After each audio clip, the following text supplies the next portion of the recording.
Hear our gospel reading this morning from Matthew chapter 1. This is how the birth of Jesus, the Messiah, came about. His mother Mary was pledged to be married to Joseph, but before they came together, she was found to be pregnant through the Holy Spirit. Because Joseph, her husband, was faithful to the law, and yet did not want to expose her to public disgrace, he had in mind to divorce her quietly.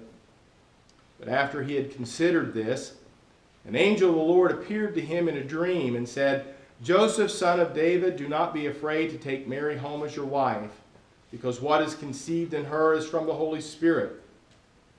She will give birth to a son, and you are to give him the name Jesus, because he will save his people from their sins."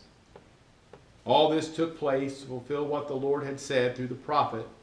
"The virgin will conceive and give birth to a son, and they will call him Emmanuel," which means God with us. When Joseph woke up, he did what the angel of the Lord had commanded him and took Mary home as his wife. But he did not consummate their marriage until she gave birth to a son, and he gave him the name Jesus. When I considered the title for today's message, I thought there are two ways that we can use that word dream. One is to consider the future and imagine what could be. Martin Luther King Jr. used the word in that context with his famous speech, "I Have a Dream." The second use of the word is more common. It is the activity that takes place in our minds when we sleep. Sometimes we dream dreams that we can't even remember when we awake, while others are so vivid that we are moved to react to them when we get out of bed. What causes us to dream? Was it the last thing that we watched on TV? Or maybe the last conversation we had before drifting off to sleep? Was it a concern that weighed heavy in our hearts? Or maybe it was the triple meat pizza we had before we turned in for the night? Have you ever had a dream that caused you to do something different, make a change, or go in a different direction? Have you ever had a dream that changed your perspective, gave you a new insight, or resolved something for you? There have been a couple of instances in my life when I laid my head down at night with all of the problems of the world bouncing around in there. Decisions, directions, priorities, all competing for what few precious brain cells I had left.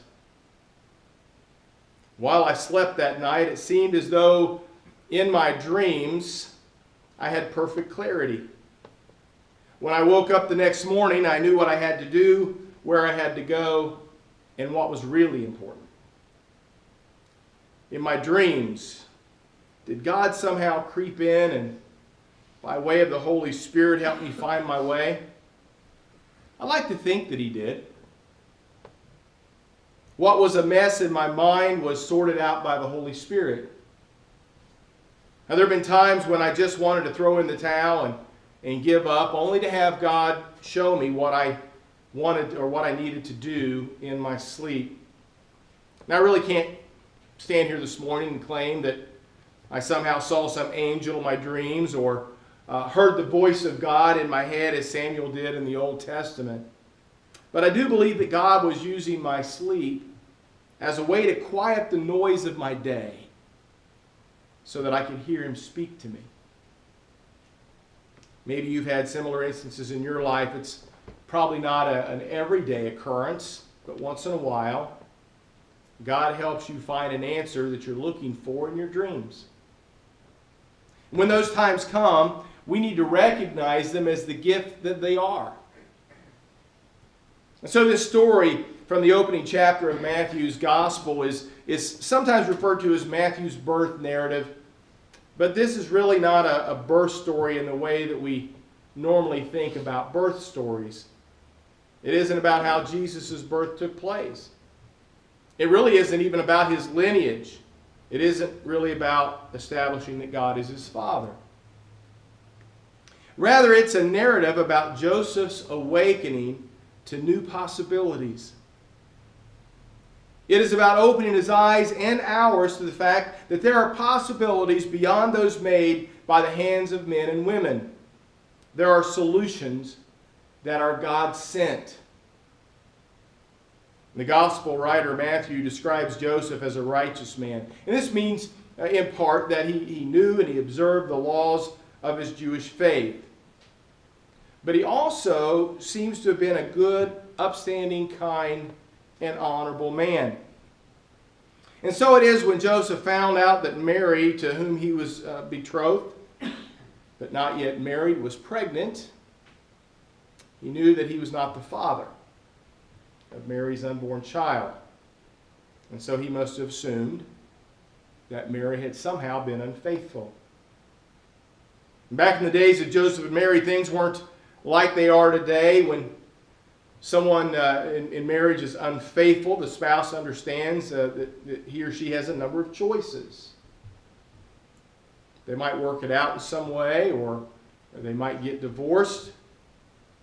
In Mary and Joseph's time, only one consequence was generally considered appropriate for such a situation. Adultery was an act that ended the marriage and could be punishable by death. So legally, when Joseph found out that Mary was with child, he could have asked that she be stoned to death, or at the very least punished in some public humiliating way.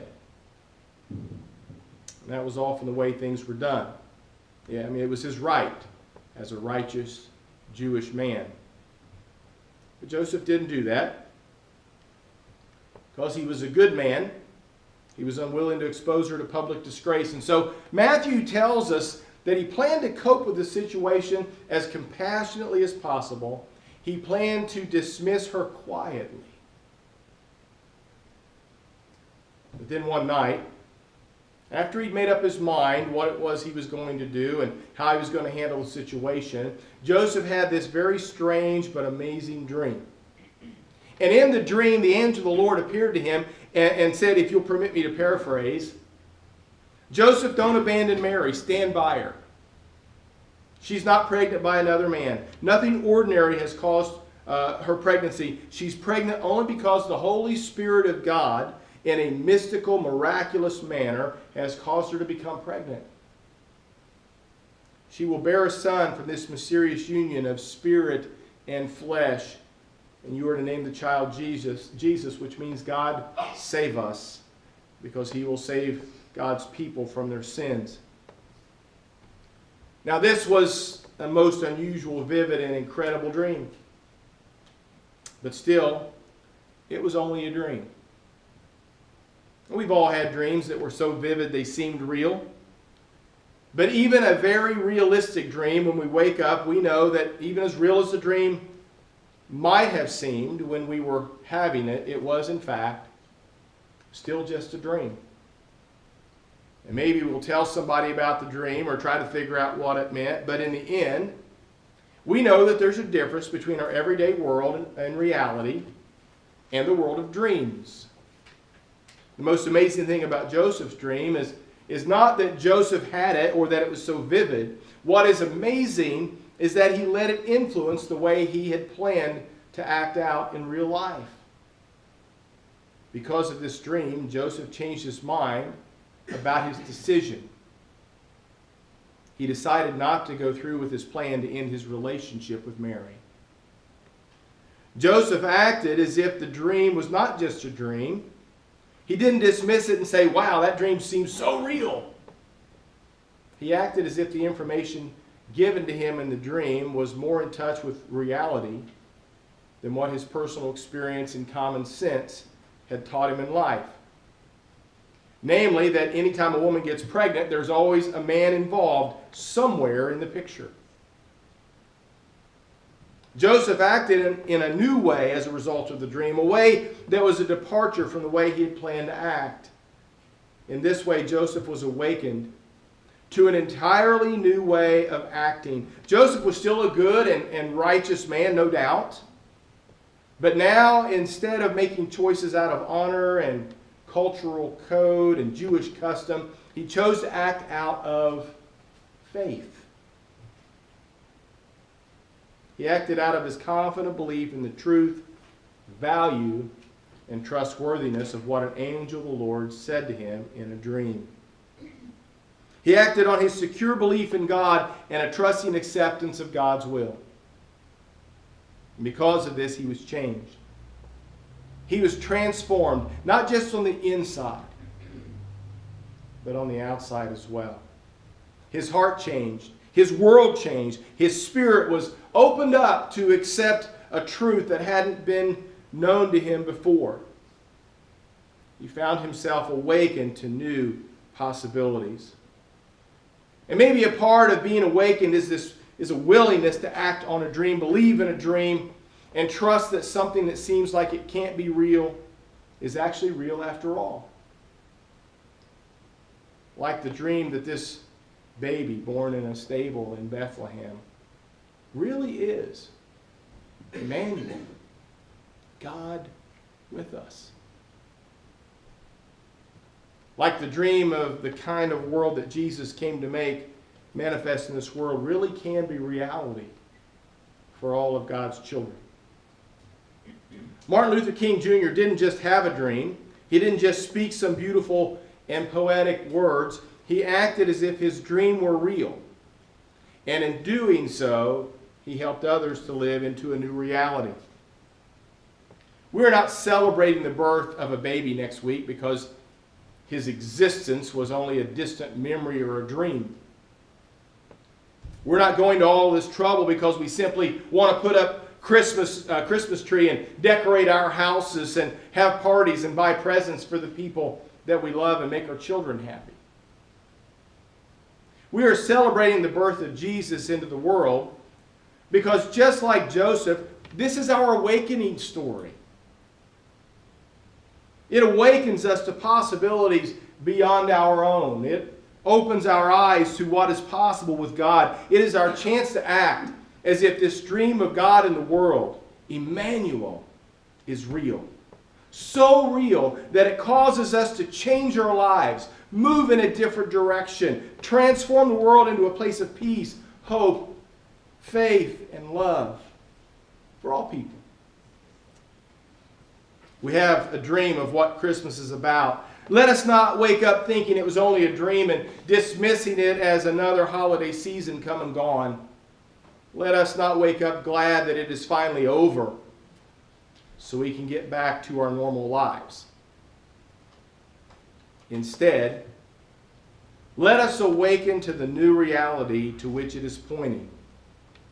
And let us be so bold as to act accordingly.